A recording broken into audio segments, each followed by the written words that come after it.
right, so in this lesson, we are going to start learning about polynomials. And today's just an intro lesson. We're going to do a lot of vocab. It might feel a little bit overwhelming, but remember, you're allowed to use your notes anytime we take an assessment on this. So you don't have to memorize all these words. You just have to know what they are when you see them, okay? So let's take a look at this one. So we have, first of all, what is a polynomial? Okay, so these are kind of things that polynomials look like. All right, they're basically just different little pieces that are added together where you're going to have one variable with sometimes an exponent, sometimes there won't be an exponent, sometimes there's no variable written there, but they all just kind of look like this, okay? So, first of all, each of these individual little pieces that are added or subtracted, those are called terms of the polynomial. So 4x squared is a term, 3x is a term, and then this minus 7 is a term. Okay, so they're all called terms. The one that's in front, so in this case, the 4x squared, that's called the leading term because it's in the front. So just like a line leader in elementary school is in the front, right? The leading term is the one in the front. Okay, and then at the end, this minus 7, right? This is called a constant term. Okay, and the constant term is always the one that has no variable. Okay, so it doesn't have a variable. That's what makes it the constant term. Okay, and then within that, we call the numbers in front of each term the coefficients. You should already know that word. So the coefficient of this term is 4, and 3 is the coefficient of this term. Okay, so the number in front of the variable, that's your coefficient. And then this 4 is called the leading coefficient. Okay, because again, leading means in front, right? And coefficient meaning the number in front of the variable. So it's the first one. Okay, now it's only considered the leading coefficient if your polynomial is in something called standard form. Okay, and there are basically two rules for something to be in standard form. Rule number 1 is that it has to be completely simplified. Okay, so it has to be completely simplified. So you can't have any like terms that you can combine, no distributive properties, nothing like that. It's got to be totally simplified. And then secondly, it has to be in order from largest to smallest exponent. So it has to be in order from largest to smallest exponent. So like in this example, right, the largest exponent we had was a 2. This guy, remember, that's got an invisible exponent of 1. And when there's no variable at all, we say that has an exponent of 0. So it goes in order 2, then 1, then 0. Okay, so from largest to smallest exponent. All right, so let's give a couple of examples. So we said this one on the top, that's an example of a polynomial in standard form. So let's look at a couple of other examples. So something else that would be an example would be like if I have 5x to the 4th plus 3x squared plus 4x. Okay, so that's in standard form because the exponents go from biggest to smallest, right? There's an invisible 1 exponent there. So notice that the coefficients, they don't go in order, right? It should, if we were going by coefficients, it would be this one, then that one, and that one. So we're not going in order by coefficients, we're going by the exponents, okay? So that's in standard form. And another example would be like if I had negative 7x to the 10th minus 3. Okay, that's also in standard form because this guy has an exponent and this guy doesn't, right? So this one's got an exponent of 0, so it's in order. All right, so then let's talk about a couple of examples of things that are not in standard form. So how do you recognize it if it's not in standard form? So an example of something that's not in standard form would be like 3 times 2x minus 1. Okay, that's not in standard form because you could simplify it, right? You could do a distributive property to simplify that more. So that one's not in standard form. Okay, and another example would be like 5x plus 2x cubed minus 1. That one's not in standard form because this is your biggest exponent. It should be in front. So the numbers, the coefficients, right, those go in order from biggest to smallest, but it's the exponents that matter. The exponents have to go from biggest to smallest. Okay, so that's the first thing that you have to do. You always have to make sure your polynomials are written in standard form. All right, so now the next part that we're going to do is we are going to name them because polynomials get specific names. Just like how dog breeds, right? They're called dogs in general, but then there are specific breeds like a mini schnauzer or a Doberman pinscher, right? Well, we have specific breeds that we're going to talk about within our polynomials, okay? So when we name our polynomials, we name them by their degree and their number of terms, okay? So degree. First of all, let's talk about that. So as long as there's only one variable, which is all we're going to deal with, and then the degree of your polynomial is whatever the highest or largest exponent. Okay, so whatever the highest or the largest exponent is, that's the degree of the polynomial. So in this example here, the degree would be 10 because that's the largest exponent. In this example, the degree is 4 because that's the largest exponent. In this example, the degree is 2 because that's the largest exponent. Okay, so it's really easy to identify. You just have to look at it. Okay, so that's the first thing is we have special words based on the degree of your polynomial, so the highest exponent. And then the second thing is you name it based on the number of terms that you have. Okay, so remember the terms we set up here are these little pieces. So terms are always separated by either addition or subtraction. So this guy has 3 terms, right? 1, 2, 3. The little things separated by the pluses and minuses. This guy, 3 terms. 1, 2, 3. This guy has 2 terms. 1, 2.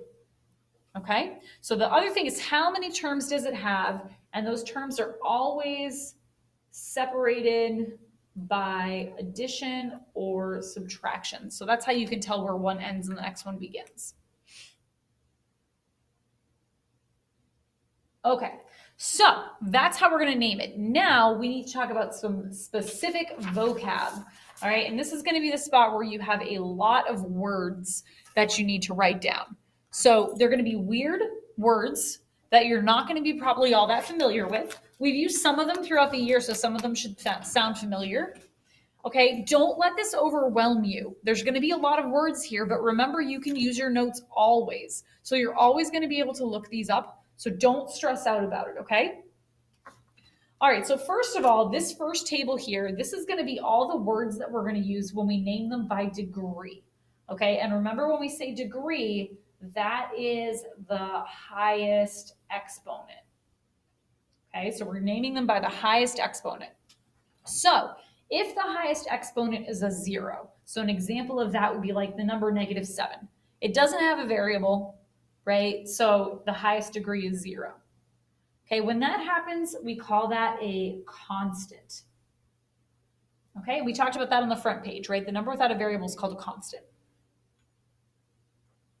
All right, if something has a highest degree of 1, so like say -3x plus 2, okay, the highest exponent is the little invisible 1 on this x, right?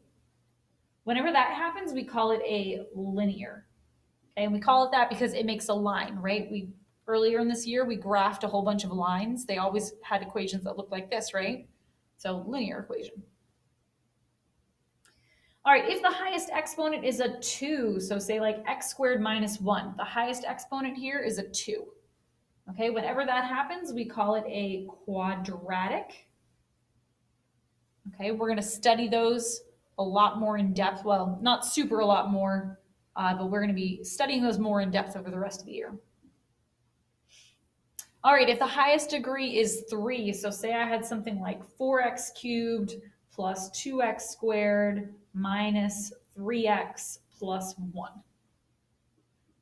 Okay, the only thing that matters, this is kind of a big long one, there's a lot going on. The only thing that matters is what the biggest exponent is. And as long as it's in standard form, it should be right at the front.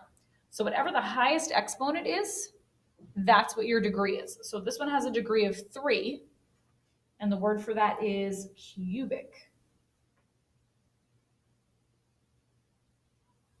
All right, if the highest exponent's a 4, so say something like this, 5x to the 4th. Highest exponent's a 4, the word for that is quartic.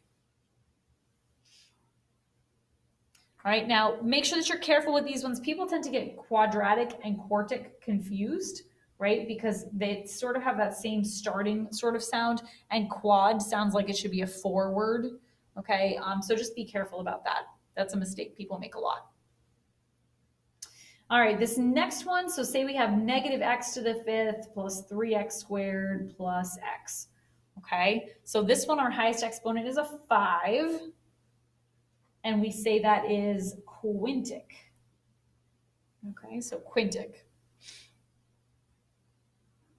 All right, and then after that, we kind of give up on the names, okay? So the first 0 through 5, right, those ones all have special names that you use. After that, anything that's a higher exponent than that, you just say, all right, it's just a polynomial with degree whatever. Okay, so after that, you just say it's a polynomial with degree, and then you fill in the blank with whatever the number is. So polynomial with degree, whatever it happens to be. Okay, so if you had something like x to the 7th, you would just say, oh, that's a polynomial degree 7. Okay. All right, so that's the first way we name them. Now, the second way that we name them is we base them off of the number of terms. This one's going to be a lot easier, okay? So first of all, anything that only has one term. So say 3x to the 5th. So we're no longer paying attention to the degree. That's what this table's for. We're just paying attention to how many little things are there that have been added, subtracted. This is just one little thing. So we call that a monomial. Okay, if there's two little things, so like say 4x plus 2, right? There's two terms here, two little pieces separated by plus or minus. We call that a binomial, right? Monomial, like you know how when you ride like a unicycle, another name for a unicycle, one-wheeled bike, right, is a monocycle. A bicycle has 2 wheels. What do you call a bike that has 3 wheels? A tricycle, right? So the next one's going to be a trinomial. And that's when you have 3 terms. So something like 4x to the 5th plus 2x minus 7, right? 3 little pieces added or subtracted. And then after that, just like before, right, we kind of give up in giving them our own separate names. And after that, you just call it a polynomial. Oops, polynomial. I spelled it wrong. With, and then you just say however many terms. So a polynomial with 5 terms, or a polynomial with 12 terms, or something like that. Okay, so now we're going to use these 2 tables. This is a little confusing at first because you just have to really pay attention to which table you're using, but it gets really, really easy once you get familiar with it, okay? So let's take a look at these examples down here. So this guy first. So we have negative 3x squared plus 5. So the first thing that I want to do is figure out the degree of the polynomial and name it based on that. So remember, your degree is your highest exponent. So the degree of this polynomial is 2. Okay, so what I'm going to do is I'm going to come up here. Here's my degree table, degree of 2. The word is quadratic. So that's the first thing I'm going to say is this is a quadratic. All right, and then I'm going to look at how many terms there are. So terms, there's 2 terms, right? There's this guy and then this one. So there are 2 terms for this guy. So I'm going to come to my number of terms table. Here's 2, and the word is binomial. So this is a quadratic binomial. And that's it. It's that simple. All right, next guy. So this one, highest exponent, that's your degree. So this one has a degree of 5. So I'm going to come up to my degree table, degree of 5, and the word is quintic. So this one's a quintic. And then how many terms do I have? Well, 1, 2, 3. So this one has 3 terms. So I'm going to my terms table, 3 of them, trinomial. So we call this a quintic trinomial. All right, and then this last guy over here, right? This one, highest exponent is my degree. So this one's a degree 6. So we call it a polynomial with degree 6. But whenever we have the word polynomial, you can always substitute that with whatever this word is, right? Polynomial, monomial, binomial, trinomial, polynomial, right? They all kind of sound the same. So you can swap these words out for the word polynomial there. Okay, so in this case, I've got one term, and the word for that is a monomial. So instead of calling it a polynomial with degree 6 monomial, we just call it a monomial with degree 6. Okay, so you can always swap these words out for the word polynomial. Okay, and that's it. That's all there is to writing in standard form and naming. So in standard form, it means you make it highest degree to lowest degree, and then you name them based on what the highest exponent is and how many terms there are in the polynomial.